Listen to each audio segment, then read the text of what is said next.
دیکھیے صحابہ کرام کی تلاوت کو وہ 3 دن میں بھی قرآن کمپلیٹ کرتے تھے، 7 دن میں بھی کمپلیٹ کرتے تھے، 1 ہفتے میں 1 بار قرآن مجید سے گزرتے تھے۔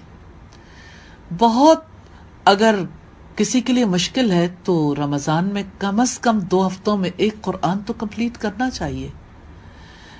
1 ہفتے میں 1 قرآن کمپلیٹ کرنے میں بہت زیادہ مشقت نہیں ہوتی، لیکن 2 ہفتوں میں 1 بار قرآن مجید کو کمپلیٹ کرنا چاہیے۔ اور اگر کوئی بہت زیادہ مشقت میں مبتلا ہوتا ہے تو کم از کم روزانہ 1 پارے کی تلاوت تو کرنی چاہیے۔ قرآن کا تعلق رب کا تعلق ہے، قرآن کی تلاوت رب کے کلام کی تلاوت ہے۔ تلاوت میں آواز آپ کی، کلام رب کا، اس سے بڑی اور کیا سعادت ہو سکتی ہے۔ حقیقت یہ ہے کہ قرآن مجید کی جگہ زندگی میں جب کچھ اور چیزیں اہم ہو گئیں تو لوگوں کے لیے مصائب کے پہاڑ کھڑے ہو گئے، عقلوں میں اضطراب پیدا ہوا، عزائم بدل گئے، زندگیوں میں سٹریس اور ٹینشن آ گئی، لوگوں میں ڈپریشن کی بیماری بڑھنے لگی، اس لیے کہ یہ تو اللہ رب العزت کی رسی ہے۔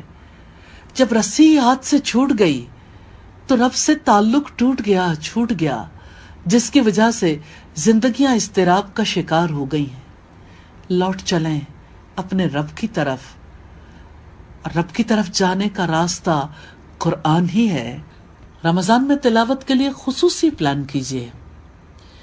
آپ رات کو قیام اللیل میں یعنی رات میں بھی تلاوت سنیے باقاعدہ طور پر، اور دن کے اوقات میں بھی تلاوت کیجیے۔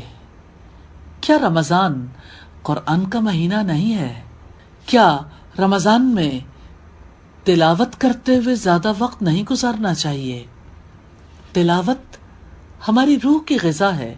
خوبصورت تلاوت ذہنوں پر، دلوں پر اثر انداز ہوتی ہے۔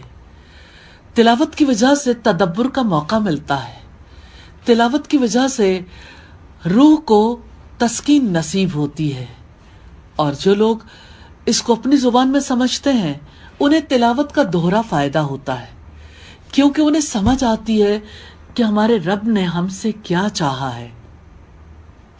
اس وجہ سے سب کو اپنے اس بنیادی فرض کی طرف بھی دیکھنا چاہیے کہ قرآن مجید کی تلاوت کا کما حق فائدہ نہیں ہو سکتا جب تک کہ اسے اپنی زبان میں نہ سمجھیں، اور پھر جب اپنی زبان میں سمجھیں تو ظاہر ہے کہ غور و فکر کرنے کے قابل ہو جائیں گے۔ تلاوت قرآن مجید کے حقوق میں سے پہلا حق ہے۔ اس تلاوت کا خود بھی اہتمام کیجیے اور رمضان کے بعد کے لیے توفیق طلب کریں، دعائیں کیجیے تاکہ اللہ تعالیٰ کی طرف سے رحمت ہو اور تلاوت قرآن سے زندگی منور ہو۔